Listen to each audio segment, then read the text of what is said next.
Champions লিগের জন্য Real Madrid আসলে কতটা ভয়ঙ্কর সেটা তো আসলে ভাই ম্যাচ বাই ম্যাচ যত যাচ্ছে এবং তারা কিন্তু আমার মনে হয় যে চ্যাম্পিয়নের দিকে এক এক পা করে দিচ্ছে। রিয়াল মাদ্রিদকে একসময় মনে হয়েছিল তারা ডুবতে বসেছে এবং আরবেলেও মনে হচ্ছিল তল খুঁজে পাচ্ছিলেন না। শেষ পর্যন্ত আরবেলেও এমন একজন কোচ যে প্লে অফে টানা 4টা ম্যাচ রিয়াল মাদ্রিদকে জিতিয়েছে এবং রিয়াল মাদ্রিদ এখনের যে ফর্ম আমরা দেখছি মনে হচ্ছে একেবারে সে আগের ফর্মে। কেমন দেখলেন ম্যাচটা?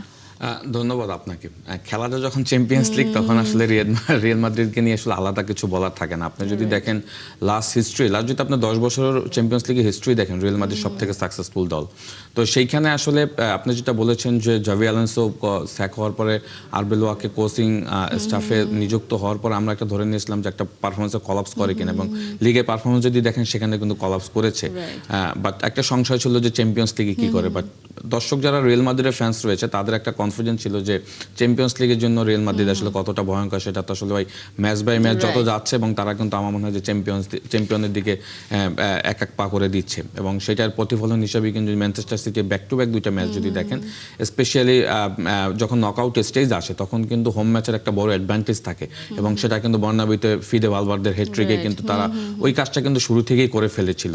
এবং এই ম্যাচটা আমার কাছে মনে হয় জাস্ট আনুষ্ঠানিকতা ছিল, কারণ যে ম্যাচে আপনি 3 গোলে হোমে অ্যাডভান্টেজ দিবেন, অ্যাওয়ে ম্যাচ আপনি যতই ডিফিকাল্ট হোক, দলটা যখন রিয়াল মাদ্রিদ তখন তার এগেইনস্ট আসলে যত বড় দলই হোক না, ইটস ভেরি ডিফিকাল্ট, অনেক চ্যালেঞ্জিং ম্যাচ ছিল। এবং ইতিহাদে কিন্তু শুরুটা বেশ ভালোই করেছিল, হাই ইন্টেন্সিটি ছিল, খেলাটা কন্ট্রোল করে ফেলছিল Manchester City, but unfortunate Bernardo Silva red কার্ডে কিন্তু আসলে আপনি জানেন এই ধরনের ম্যাচে যখন 10 জন 11 জন হয়ে যায় তখন আসলে ম্যাচে কামব্যাক করা ইজ ভেরি ডিফিকাল্ট, এবং সেটাই হয়েছে।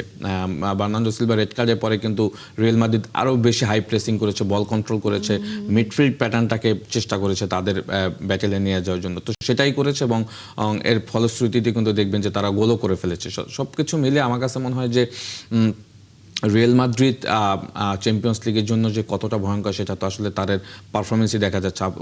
একটু যদি উল্টো দিক দেখেন, তাদের লিগের পারফরমেন্স যদি দেখেন, সেখানে কিন্তু দেখেন এলসের সাথেও তারা কিন্তু লাস্ট 2 রাউন্ড আগে হেরে গিয়েছে 1 গোলে। তো আমি বলবো যে রিয়াল মাদ্রিদ চ্যাম্পিয়ন্স লিগে আসলে তাদের প্লেয়ারদের পারফরমেন্স আমার কাছে মনে হয় যে এক্সট্রা মোটিভেট করে, এবং তারা রিয়াল মাদ্রিদ তো সবসময় বলে তারা এত বেশি শিরোপা জিতেছে, তাদের আসলে ঘরোয়া লিগের প্রতি এখন আর কোনো ইন্টারেস্টই নেই, তারা চ্যাম্পিয়ন্স লিগটাকেই লিগ মনে করে।